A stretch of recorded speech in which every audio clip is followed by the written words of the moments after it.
I'm going to introduce Dr. Kristen Marrone. She's going to be talking about vaccines. And Kristen Marrone, MD, is the Director of Hematology and Medical Oncology Fellowship Program. Those are the ones in learning. And an Assistant Professor of Oncology at the Sidney Kimmel Comprehensive Cancer Center at the Johns Hopkins University School of Medicine in Baltimore, Maryland. She is a thoracic medical oncologist specializing in the care of patients with oncogene-driven non-small cell lung cancer.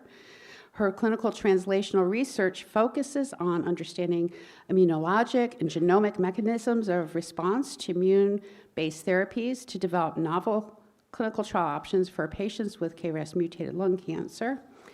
And we're just totally delighted to have her here. She is actually going to be covering more than just lung cancer because they're doing a whole bunch of interesting studies. But I'm going to let her get into that. Thank you for coming today, and just come on up.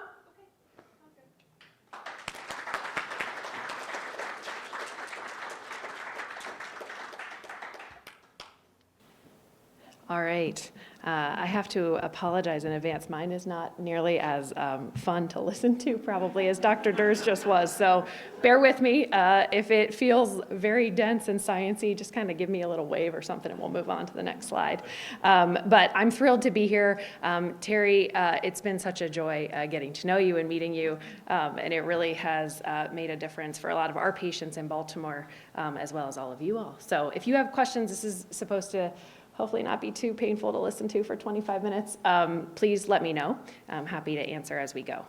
So this is a talk completely kind of shifting gears, thinking about big types of treatment we use in cancer, thinking about immune-based therapies for KRAS mutated cancers. So specifically thinking about cancer vaccines and sort of why we think this might be the right time to use them now.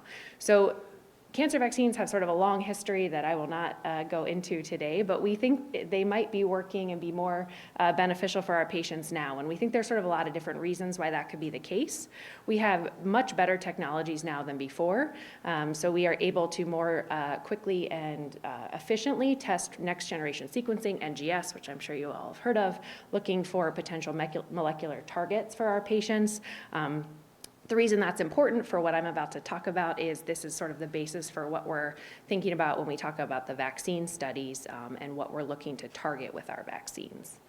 We also can now use different technologies in earlier stages of disease. So in the adjuvant setting, which would be after surgery, we can use something called cell-free DNA to monitor disease, see how patients cancer is responding to the treatment. In the neoadjuvant setting, so before, if we're giving treatments before surgery, we can actually analyze the tumor tissue that's removed at surgery in a much more amazingly complex way than before, which teaches us a lot about how the treatments are working, if and how they're working, and how we could maybe make those better. The other big thing, especially for thoracic cancers, and we're trying to move them into other solid tumors as well, is thinking about how best to combine these vaccines with other immune modulating agents as well as targeted therapies that we know, like Dr. Durr just talked about and we'll talk about in a little bit, work in some of these tumors, if vaccines can make those therapies work better or if there's other ways to combine treatments that we already know work. There's also been a lot of advancement in delivery platforms of vaccines. You all might have heard of the COVID vaccine, which is an mRNA vaccine. So there's been a lot more work looking at the different types of vaccines that can be used for cancer treatment. So historically, we've really seen most success of cancer vaccines in virally driven cancers, and the idea here is that we're giving it for preventing the cancers. So the way that your immune system responds to those vaccines is much more straightforward, for lack of a better word, than what we're trying to do here. So what we're trying to do here is now move into cancers that are driven, as Dr. Durr just explained, by what's called neoantigens, so mutations in the tumor cells that mark the tumor cells sort of as different to your immune system. They look different on the outside in a way that we're trying to get our immune systems to find. This requires a different type of immune response. We use immune cells called T cells, which unfortunately we're about to talk a lot about, but it's just a different way of thinking about how to activate your immune system with these types of vaccines. So here is the first of a few complicated pictures, but this is just to say When we use the vaccine, the idea is that it is going to help your immune cells, primarily T cells, evaluate this new different mutation in the tumor that the vaccine is sort of artificially presenting to better activate and make your immune system say, hey, this is not supposed to be here, go after it, go find the cells that have that mutation. So the idea then is the T cells move from where they originally saw what the vaccine is presenting, oftentimes in the lymph node, and move into the tumor itself. We call that the tumor microenvironment, or TME, so where actually the cancer cells and the T cells interact, and hopefully the T cells activate cancer cell death, right? Because that's what we're here for, to kill KRAS. So on the left is sort of that prettier picture of how we think ultimately T cells and tumor cells interact. But in the middle there, you can see there are a ton of other immune cells that we have to think about when we think about immunotherapies and other immune-based treatment approaches. And then on the right, you can actually see, even though the main ways of interacting of immune cells and tumor cells that we think about are things called PD-1 and CTLA-4. Those are the main immune checkpoints that have FDA-approved associated therapies. That's just two of those lines connecting. There's a lot of ways that immune cells and cancer cells interact and talk to each other, and those are sort of the main ways that you will see tumor cells try to kind of hide from the immune cells so that the immune cells can't find them and kill them. The other thing is that when we use immune checkpoint inhibitors, that sort of increases that signal, so then the T cells can go over and say, hey, I'm going after you and I want you to leave. So when we think about cancer vaccines and why this might make sense to use, really the biggest point is that our hope is vaccines will help induce or start a process called immunologic memory. So the ability to create an effective T cell response. There's like a whole slumber party right behind you running around the courtyard. Okay, sorry. It's very lovely. I like lost my train of thought completely. Okay, so all right, so immunologic memory. So immunologic memory is the idea that we are trying to have your T cells remember over time that if they see a KRAS mutation floating along, they should go after it and kill it. So the idea is that vaccines have the potential to improve that process. So how do vaccines do that? There's sort of a few different things that are important when you think about a cancer vaccine. So the first one is making sure you're targeting the right thing. So the antigen of what we're going after. So again, KRAS is an excellent option for a vaccine because it is that what's called a neoantigen. So it's specific to the tumor cells. Oftentimes the tumor cells, don't lose that mutation. There's obviously exceptions to that, but oftentimes that's present. So again, hopefully that means the T cells are more able to go find those cells wherever they may be. The other thing that is often given with vaccines is something called an adjuvant. This is a molecule, something that's added along with the vaccine to stimulate the initial immune response at the site of the vaccine to help, again, get those T cells excited, activated, and moving towards where they need to go. The platform, again, is what the vaccine is based off of. What we're going to talk about today is a peptide vaccine, but you can see here listed some other options. Ultimately, all of these go together, and we're trying to optimize, again, the T cell quality. So how well these T cells work, when and how many appear at the site of the tumor. And again, without going too much into it, there's a lot of different types of T cells. You will meet people who just do CD8 T cells and just do CD4 T cells. But ultimately, what we want is CD8 T cells in the site of the tumor helping with cancer killing. CD4 T cells are a lot more nuanced, but we do think that they have a role potentially in both direct killing and certainly with helping CD8 T cells work. And then ultimately for cancer vaccines, I think a big question we can talk about at the end is using them at the right time. So when does it make the most sense to use cancer vaccines to most optimally get that immune response we're looking for? So hopefully that was the end of most of the boring science. Moving into sort of thinking about, why we just did that whirlwind of cancer immunology. We want to try to get this vaccine portfolio to our patients. And so you are going to have an extensive talk later about clinical trials and what goes into them. But I just put this up here as point to stop and say, what I'm about to talk about is phase 1 clinical trials. So these are studies we have at Johns Hopkins that are looking to see if this new cancer peptide vaccine is safe for the treatment of patients with KRAS mutated tumors. You can see here the idea, right? First of all, we have to make sure our new treatments are safe. Next step is making sure they work, right? So we want to first do no harm and then make sure that they're going to be working in a way that's beneficial for our patients, because then into phase 3 studies, we're looking to say, hey, is this better than what we already have approved? Is this something we should be giving to everybody? And then the phase 4 studies are things that happen later on, just trying to understand more nuances about certain treatments.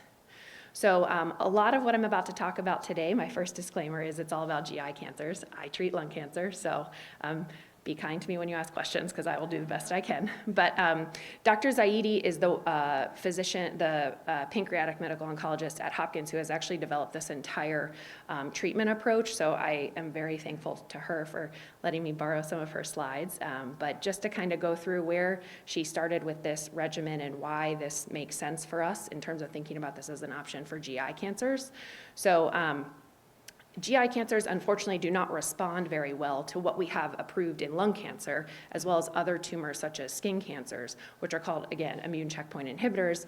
And the reason that what Dr. Zaidi and her mentor, Dr. Jaffe, have worked on for a long time is understanding sort of what the pancreatic tumor microenvironment looks like and why this might be the case, why these checkpoint inhibitors aren't working. So you can kind of see blue versus pink, just big picture, those are different colors because there's different stuff going on at the site of the tumor. And so the idea really is to how can we make the pancreas cancers look more like the melanoma cancers in terms of trying to get immune cells activated and interested in getting in there. So the first step, right, is to start the T cells, so inducing T cells, and that's where the vaccine comes in. So maybe if we give them more ability to see what these antigen or these mutations look like, maybe those T cells will be more interested in getting in there. But then the second step, right, is to actually make sure the T cells are working and doing what we want them to do, which is where the checkpoint inhibition comes in. So Dr. Jaffe initially started off with her lab looking at a vaccine called GVAX.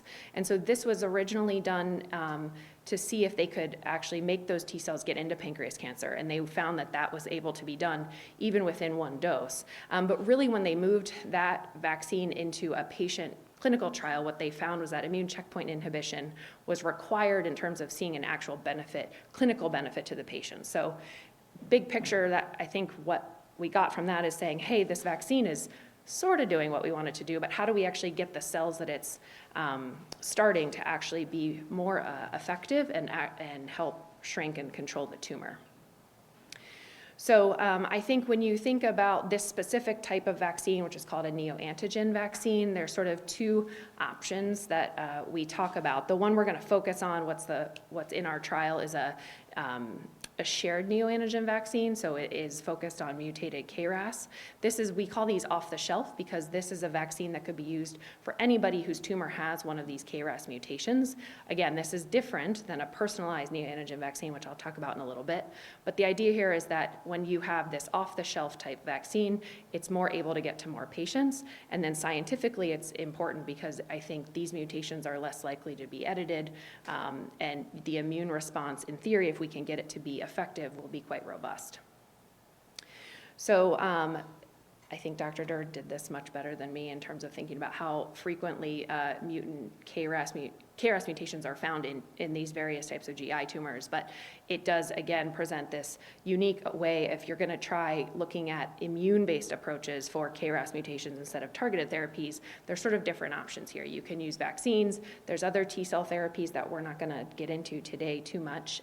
I will at the bottom of the slide, but the other option, again, is this what Dr. Zaidi calls an interception strategy. So as pancreas cancer is developing, like Dr. Durr showed in his one figure, can we actually use these vaccines to halt the growth in its tracks, which is an incredibly exciting idea.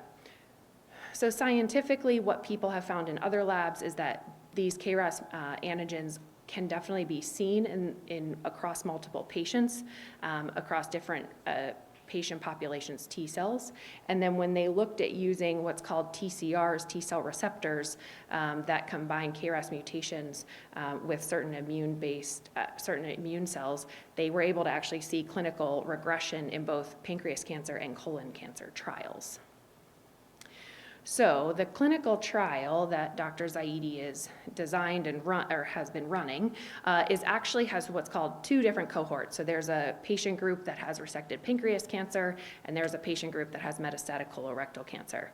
So again, these are phase 1 studies. First time we're looking at this vaccine. So what the patients have received, you can kind of see in the figure there on the right. So the pancreas cancer patients received surgery and perioperative chemo and radiation and then got the trial treatment. The colorectal cancer patients had received at least 2 lines of chemotherapy and then at time of progression went on the trial regimen. So at the bottom there, you can kind of see what the study calendar looks like. We're going to look at it in a bigger figure on the lung cancer trial, just because since I made that one, I can explain it a little bit better than here. But the idea here is that patients are getting the vaccine, an immune adjuvant, and then immune checkpoint inhibitors at certain times, sort of based off of all the science that I went through before. So this trial has been ongoing for quite some time in the pancreas cancer space. So this has now completely enrolled. All 12 patients have been treated. So clinically, the outcomes of this trial are going to be reported soon. I can say it was very encouraging because they're actually looking to open this exact regimen in the metastatic pancreas cancer space in the coming months. But what they saw immunologically is sort of what we were hoping to see, which is a KRAS-specific T cell response, and actually within about a little more than 4 months, which I think means for us that the vaccine was effective in generating a KRAS-specific T cell response. Now, we need to see clinically what that means for our patients. But again, because this study is designed primarily to evaluate safety, what we saw for that endpoint was quite encouraging. I'm going to talk about the patients with colorectal in a second. So the other thing that was very interesting about this vaccine strategy is that they actually were able to see these T cells more than a year after the last vaccine dose, again, suggesting that that vaccine was hopefully more effective at generating T cells that can stay around and linger and help us decrease the rate of recurrence or the cancer coming back even after the treatment's completed. So the colorectal cancer patient cohort is actually still enrolling. This data is from a presentation late last year where 9 patients had already been treated. So 3 of those patients had actually had radiographic regressions in their cancer on imaging. You can see here 2 of them that Dr. Haldar presented at AACR. Again, on the right, all those wiggly figures is just them showing those T cell responses to the different KRAS mutations in the vaccine. Another very interesting use of this vaccine that's ongoing is a clinical trial that's currently enrolling at Johns Hopkins, which is for patients who do not currently have pancreas cancer but are at high risk of developing pancreas cancer. So you can see it's vaccine alone for 6 months, and then it's for 3 different groups of patients that, again, have a high lifetime risk of pancreas cancer. And again, because this is a phase 1 study, what is going to be reported out will be information about the safety as well as the T cell response for these patients as well. So the last thing to say is sort of how personalized vaccines might be used in this setting. I think this is something that's very interesting and encouraging in the coming years, but right now is, I don't think, quite ready for prime time just because it's very, very time intensive, and in terms of the logistics and feasibility of this, it's been very difficult to operationalize in the clinic. But the idea here is that patients' tumors and blood samples are used to evaluate for mutations specific to their tumors. And then there is actually a computer modeling system that is used to identify which ones are most likely to sort of activate that immune response. And then that is made to generate the vaccine itself. So it sounds amazing, and I'm very hopeful that this is going to be an option moving forward. But for right now, this is something that has really been difficult to operationalize in the clinic, although there are phase 1 studies and studies of this ongoing at other institutions. So switching gears into lung cancer. So how have we used Dr. Zaidi's work in the metastatic lung cancer space. So, all of you are very well aware of this, but just to kind of give ideas on prevalence, KRAS is the most commonly mutated oncogene in lung cancer. It's in about 30% of non-small cell lung cancer. Like Dr. Durr explained, the different mutation percentages are there on the right for lung cancer. They're a little bit different than in GI cancers, but are all things that we are trying to target, or many of them are what we're trying to target with the vaccine. This is a little more nuanced to use this treatment regimen in lung cancer because we are lucky enough to be able to use checkpoint inhibitors in lung cancer for many of our patients. But what we have seen over time is that unfortunately the responses with these regimens are quite varied, and we see some patients who have prolonged survival, prolonged control of their disease for years, and then we see other patients where that isn't the case. And so we're trying to understand what molecularly KRAS might be doing to change the outcomes for patients. So what you can see here are squiggly lines, but what it shows is that for when they looked at a subgroup of patients whose tumors had KRAS mutations on what's currently FDA approved, which is chemotherapy plus Keytruda, pembrolizumab, KRAS mutations, and actually even KRAS G12C mutation, those tumors seem to respond less well. And so we're trying to sort of understand why, because certainly, again, some patients with KRAS mutations in their tumors do incredibly well on these drugs, and we're trying to figure out exactly what and how that makes sense. So it's probably different shades of gray in terms of what is driving all of those differing responses. I think the big thing to say is that KRAS gene mutations can change the immune microenvironment. They can upregulate certain things, so see more types of cells in the TME, tumor microenvironment, and then you can also see downregulation. So is that the main thing that could be driving these responses? We're not exactly sure, but certainly this is something a lot of people are looking at.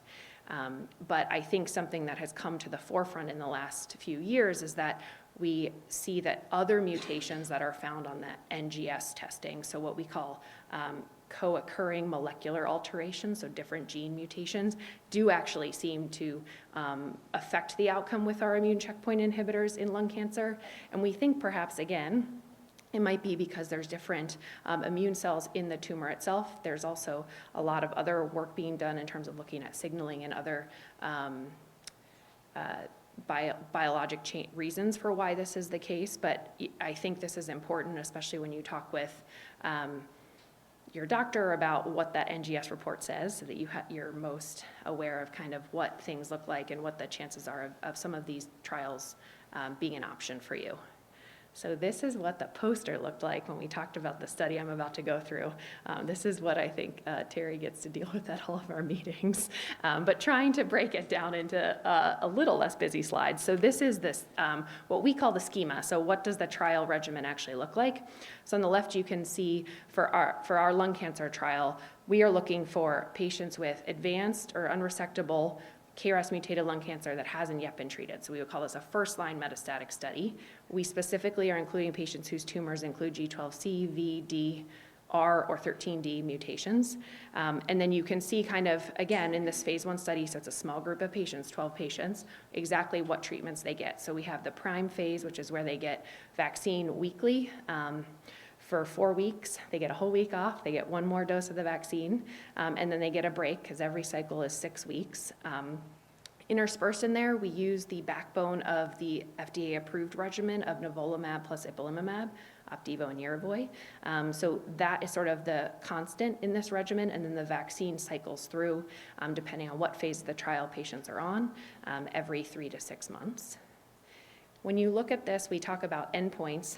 We can talk about what that means, but again, in a phase 1 setting, we're looking at safety and feasibility of being able to actually give the vaccine the way that we want to, so getting all of those doses, because when we extrapolate what that means for our patients, it means that patients are feeling well enough and doing well enough that they can actually get the drug we want to give them, right?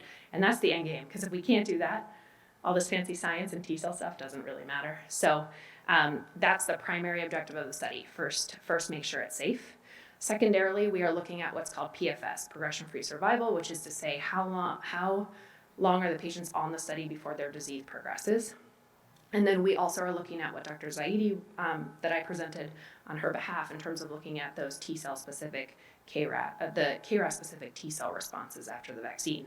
Again, because we think that means that those are the T cells we think we want to have hang around to help us control the tumor for longer. So looking at those quantitatively, so how many there are, and qualitatively how well they're working, helps us sort of try to extrapolate that.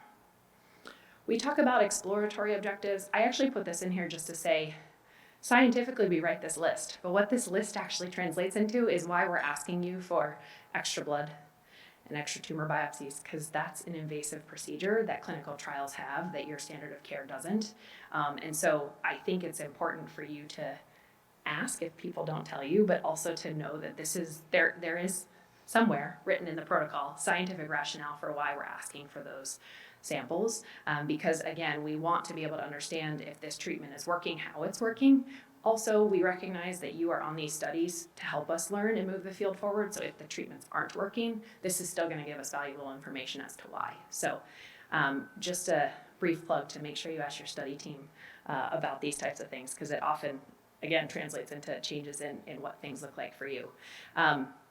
We are also looking at cell-free DNA just to see if that can help us be what's called a biomarker, so an ability to potentially watch the disease control change in a different way than just our usual imaging, which is something that, especially for those of you with GI cancers, know a lot about. So we're trying to understand how to use it in lung cancer, and then look at overall survival. So how long are patients living on this regimen? Eligibility criteria. So some of the next few slides are just to try to give a little bit of a granular example of what you might hear about in terms of terminology for trials.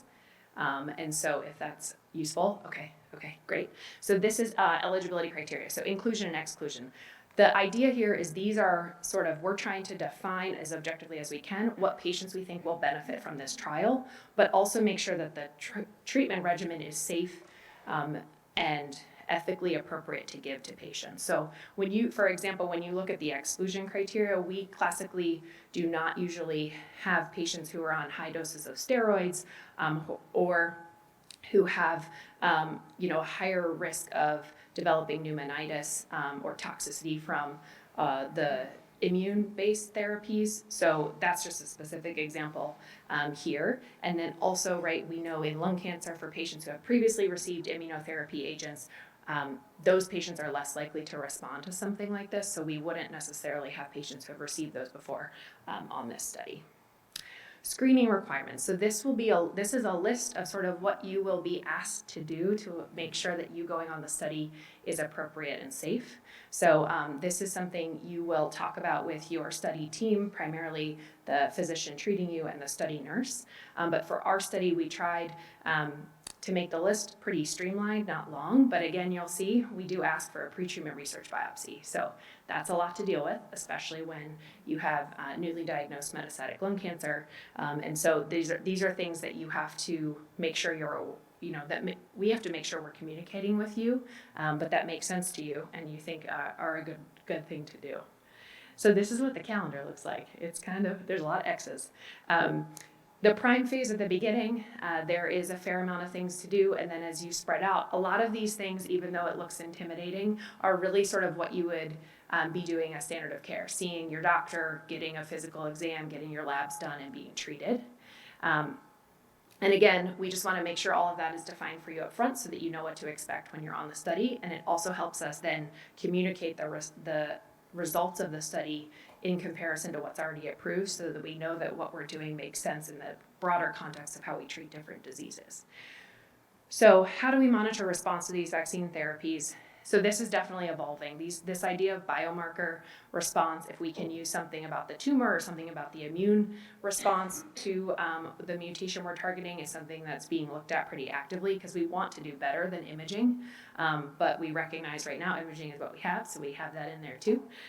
But again, something that you will talk about when you go on a clinical trial, if there's something else that is being done to monitor response to the trial treatment. So that was a whirlwind of vaccine, I guess, cancer immunology. But I think I hope that you took away from that there is a lot of work going on in this area. We are trying to sort of hit KRAS from multiple different ways, both with targeted therapies and immune-based therapies. We're at Hopkins, we're very excited about this vaccine-based approach. There's a lot of we'll call them future directions, but another term would be unanswered questions about sort of what agents should we be combining with these vaccines? How should we sequence them? So do we give them all at once? Do we follow one after another? And then also we want to make sure that this treatment regimen, we've seen over time, some of these treatment regimens make more sense for more patients than others. And so that's where biomarkers come in so that we can try to identify which patient this is going to make the most sense for. And then finally, that might ultimately play into when and how do we give these vaccines. And so I think Dr. Zaidi's studies are really exciting to kind of help us answer that question. So with that, I will say thank you. And hopefully I didn't glaze you over too much.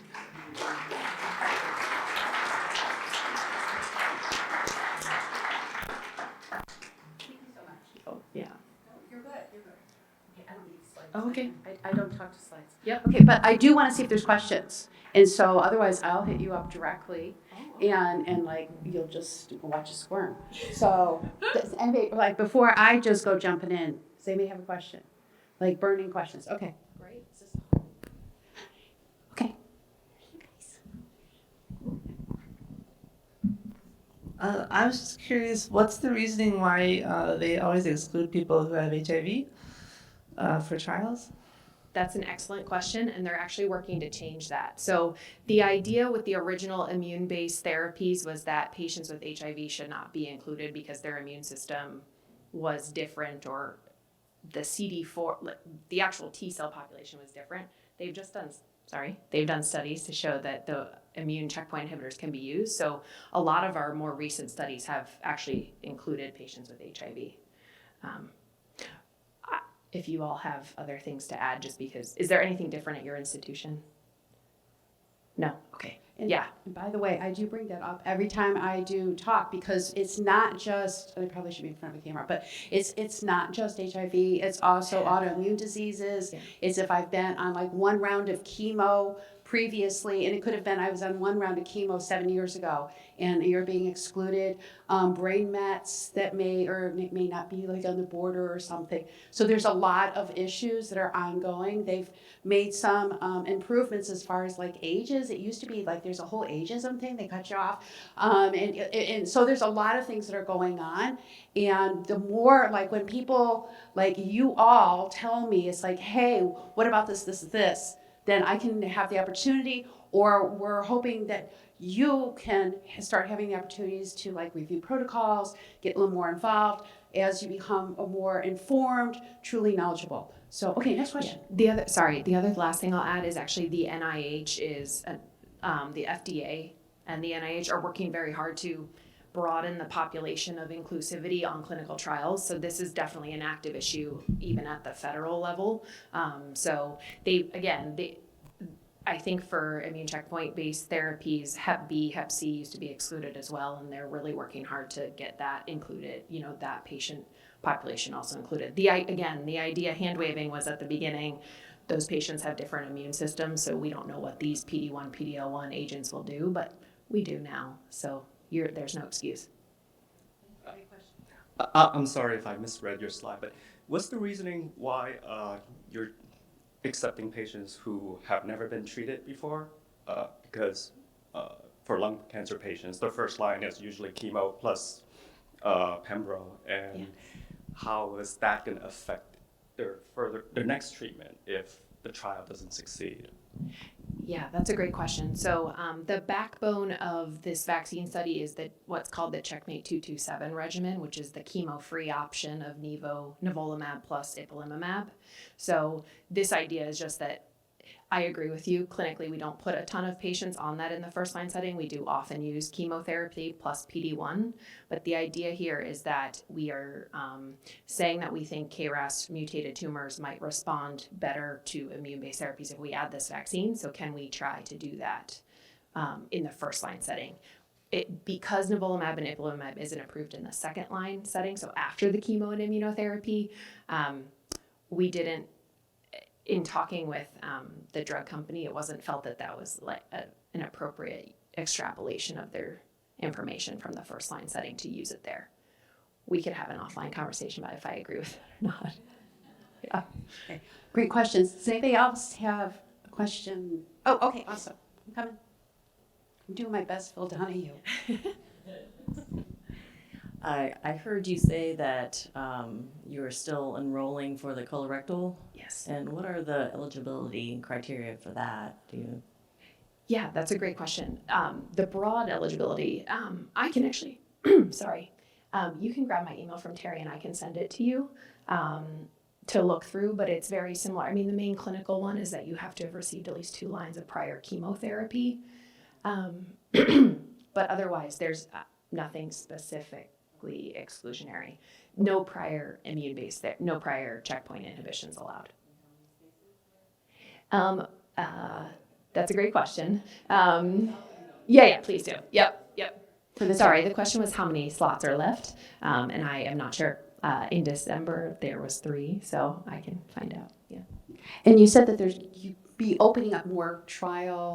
Yeah, great question. Yes. So I checked in with Dr. Zaidi last night because she has like big plans. So the one that's coming soonest is there's going to be a metastatic pancreas trial of this regimen. So that will be next. And then they're actually looking at an mRNA-based vaccine to see if that's an option as well. They have looked preclinically at the neoantigen, the personalized neoantigen vaccine that I had that one slide on, but they have not been able to move that forward into a clinical trial yet. Okay. James has a question. Thanks. You mentioned the peptide-based platform approach that's being used. How we obviously just had this giant experiment with mRNA. How do you see that evolution, and is that something that we should be excited about, or just like it's just another thing? Yeah, no, that's a great question. The short answer is there are other mRNA vaccines in cancer trials right now that I think are very interesting and encouraging. My understanding, that is relatively limited, so I will say that out loud, is that when Dr. Zaidi has tried to use mRNA-based platforms, it's been very difficult to have stabilized and be able to transition into a product that can go into human patients. And so I think really the devil in the details of how stable the vaccine is and how much it can be sort of ramped up to treat, be able to be off the shelf so that it's available to everybody instead of dealing constantly with supply issues. But I think it's very interesting, and immunologically, mRNA vaccines seem very exciting in terms of the different types of cells that it can activate. So I think it's another option for sure. Similar to how the very first COVID vaccines were. They had to be super frozen and all of that, and then eventually were able to be made more shelf stable. Yeah, exactly. Yeah. Yep. Okay, I'm on my way over. Okay, we're gonna keep me running this morning. Okay, I'm ready to roll now. I'm all jacked up on caffeine. Here we go. Terry. Thanks. Someone over there get the next question. Hey, in general, is immunotherapy a one and done thing? Because I've noticed on yours and on many other trials, one of the exclusions is you can't ever have had immunotherapy treatment before. So if you do an immunotherapy treatment, is it that was your shot on immunotherapy? Yeah, that's a great question, and it's probably a little bit of a not exactly accurate statement, which is to say immunotherapies are like a lot of things, right? Anything that can stimulate your immune system. What we have found is that for most of these studies, if you've received prior PD-1 agent or CTLA-4 agent, so what we have FDA approved, re-challenging or trying to give that back right now doesn't seem to necessarily help a lot of our patients. And so what we have for this study, it was designed in the setting of saying, hey, we don't want to just give you back the exact thing that you just got. We think that this is more likely to help patients whose tumors haven't been exposed to that specific type of drug. It's important, I think, because that one picture I showed where there was like a lot of lines connecting each other, there's a lot of checkpoints. There's a lot of those proteins that they've developed, different drug companies have developed drugs for, CTLA-4 being, one of them. But, there's other things like, right now the big one is TIGIT, if you've heard of that one. And there's a few other ones. But I think for the purpose of this study, we don't allow prior anti-PD-1 L1 agents because we're worried this just won't work as well as for patients whose tumors have never seen the drugs. Other questions? co-mutations, co-occurring mutations. Yeah. Are there anything that you're seeing or anything that you're looking for? What's Yeah. going on? Yeah, that's a great question. I think it's tough because it's not changing the treatment that I'm using necessarily. It just makes me feel less confident that drugs are going to work for a long time. So I will sort of have that conversation with patients in terms of saying, hey, you know, here's what we think this might do, and here's why it might or might not work for as long. There are some clinical trials that are being started in the specific co-mutation space. So especially for lung cancer patients, that's something to be aware of. I'm trying to remember. I probably shouldn't even say what company it is, but there's a company that's starting that study looking specifically at STK11 and KEAP1 co-mutations. So I think you are going to be hearing about it in coming years, that it might be changing how people pick first-line treatment options. And then by default spill over a few years later into how people treat early stage disease. But for right now, I think of it as predictive, you know.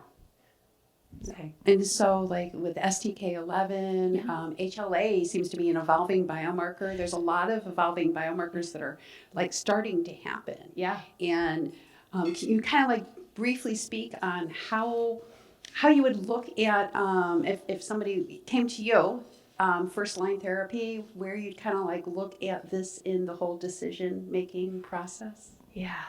It's hard. I mean, in the standard of care setting, it's information that we know about and I try to talk about, but I can't use it yet to change what I'm giving. And so I think it's one of those things where you have to kind of make sure you've had conversations with your physician about, hey, what does this next generation sequencing mean? Like, does it tell you something different about how likely things are to work? And then, you know, I think a lot of institutions are starting to have different opportunities in terms of maybe potentially monitoring things serially or looking at certain biomarkers, but it's tough. It's hard as a physician, certainly as a patient, where you get this information, but then you can't act on it. So kind of having that conversation and thinking what you can and can't do about something that your tumor is telling people is a nuanced conversation. Okay, and one quick question. How would you describe to a patient the difference between genetics and genomics? Oh my. I try not to talk about those differences. I think in terms, you know, I think the biggest first step is saying what the next generation sequencing report says does not define you, right? It's the gene testing of the tumor. And when we look at these mutations and how these reports are reported out, they can tell us about what happened to the cell that caused the cancer to grow, so a somatic mutation. And then if we see mutations suggestive of a germline mutation, something you were born with, there's ways that testing is reported out to you that can tell you that. So I will say that understanding that information is evolving, and those reports all look different every month. So we have definitely increased our referrals to cancer genetics clinics just to talk about screening and other things that might need to happen with those testing. Because as the testing gets better and they find more stuff, then we have to make sure we know what to do with that information. So that was a side answer. No, that's okay. But I mean, the biggest difference is like genetics inherited compared to genomics in the tumor. And I think you, certainly not you, but many physicians a lot of times confuse us as patients as we kind of like walk out into there. Are you guys automatically giving a patient a copy of their full comprehensive biomarker like report, their NGS report? Yeah, that's a good question. So let me take a step back. Every place does the genetic testing on the tumor a little differently. Some places do it what we call in-house at the institution. Some people send it out to third parties. So for us, we do a lot of it, at least initially, in what's called in-house. Our pathology group does it. So it's available to them in their MyChart so they can see it. Before that, yes, we used to have to print it out and show them. Also, way back in the day, they used to test for a lot of genes, but only report out ones that were actionable at the time. So now, as things have changed and other things are more actionable and these co-mutations might change, you know, trial entry or what you give people, we are making sure that those reports are up to date and have all the information they need. Third-party testing is a little bit more complicated in that that's not in somebody's chart the same way, and so they can't see it there. So a lot of the companies have the ability to put the patient's contact information, like email, into it. So I will say that it's very important for every patient to have a copy of that testing, especially all of it and the day it happened and what type of tissue it was done on, because that can sort of change even potentially trial eligibility or something else if you go to a different institution where they don't have the sort of the other copy of it. But I'm sure all of you have folders and binders, and so that for us, I think that's like one of our main things we like to talk about when we see you. Yeah, no, definitely. It makes a big difference. Okay, any last like cleanup questions here? Okay, well, thank you. Oh, yeah. So, who? Hey, wait. No, that's okay. One thing that I found out that you was talking about there is the future of pre-cancerous detection testing or whatever, Yeah. and how that is going to come full course, hopefully, to eliminate it before people even get it. Yeah, I think, and Dr. Durr's point, molecularly things become even more complex over time. And so if you can try to get it right as it's starting, hopefully that might be a way that a vaccine like this could be helpful. And I think as earlier detection hopefully gets better, that will help us too. Because certainly for all of these cancers, right, the earlier the earlier we find them or try to prevent them, the more likely we are to cure them. So that's definitely the goal. Okay, go ahead. I was just wondering at what stage do you do biomarker testing? Stage 1, 2, 3, 4? Yeah, that's a great question. So, the next generation sequencing molecular testing, at our institution, we do it at all stages. Which, I think, so a few different things. I think that's hopefully been improving, although we have a far way to go nationally and internationally for sure. I think that testing strategies have gotten better so they can do it with less tissue, which I think was one of the big issues at the beginning. Access to the actual testing has gotten a little better, and that more people are either doing it in their institution or they have more access to the companies. People doing the testing itself is taking less time. It used to take 4, 6, 8, 12 weeks. I mean, it still does sometimes, but certainly some of the other panels can take less time. And, the testing that we're doing in the blood can take as little as 5 days, depending. And so hopefully being able to use that in earlier stage disease will become more clear in all of these diseases in the short term. Biomarker testing just broadly in terms of, one more thing about the NGS, which is to say there's more clinical trials in early stage disease that are now using that testing. So I think that's the other good part, making insurance companies pay for the testing, because now we can say, hey, we have a trial or a regimen that we need to be able to use, and the only way we can use it is if we have the testing done. So I think that's helping. Big picture biomarker testing in terms of looking at how patients are responding, different ways of measuring response or resistance to therapies. I think that's complicated. There's a lot of different ways of doing it. I think, again, my head kind of splits things into like molecular options and immune-based options. So the molecular options of ctDNA and watching the percent of the tumor shed, in the blood is interesting. GI definitely better at it, more advanced than lung. So hopefully we're going to catch up. And then I think immune-based, following these T cells, is scientifically fascinating, but the average person in lab certainly can't do that. I mean, we're not even doing that necessarily in real time to guide the decisions of these trials. We're looking at it in hindsight to say, hey, if we try to do this in the future moving forward, can we use it prospectively to make decisions? Right now, we're just looking at it in hindsight to say, oh yeah, look at that predicted something before the scan showed it. So I think it's a growing list of presentations at all the meetings. So I think we're going to be getting a lot more about it soon.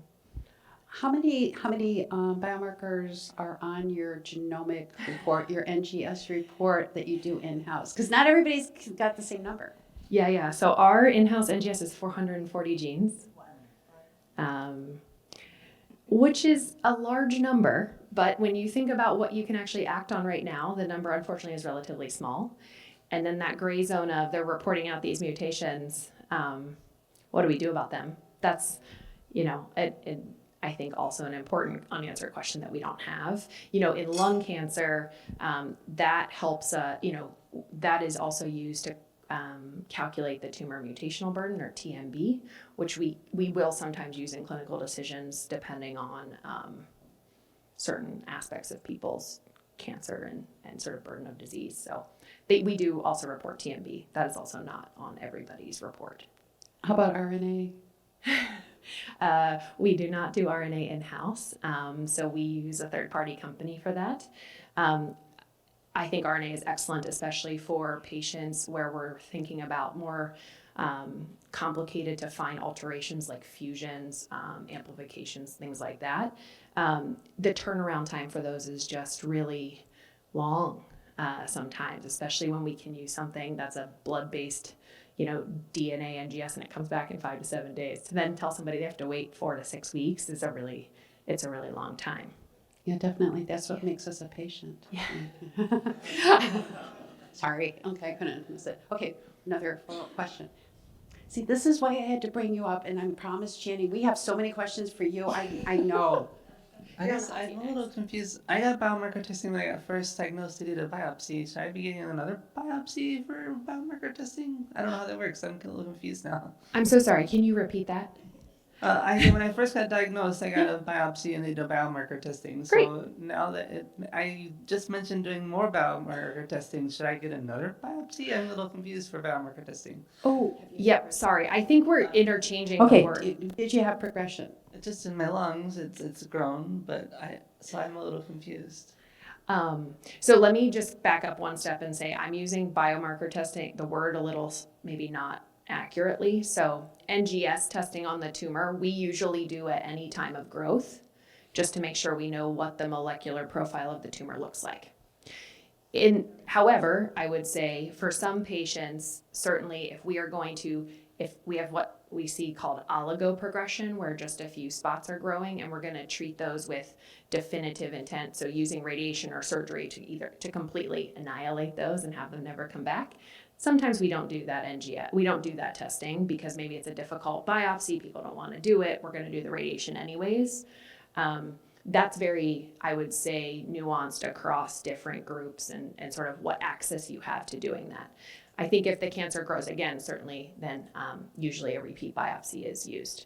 Biomarker testing, which is literally just maybe following something in your blood over time or on the tumor over time, that's not a standard thing that you have to do. It's just what, as a scientific community, we're seeing being done to try to understand more about why and how certain patients' tumors grow.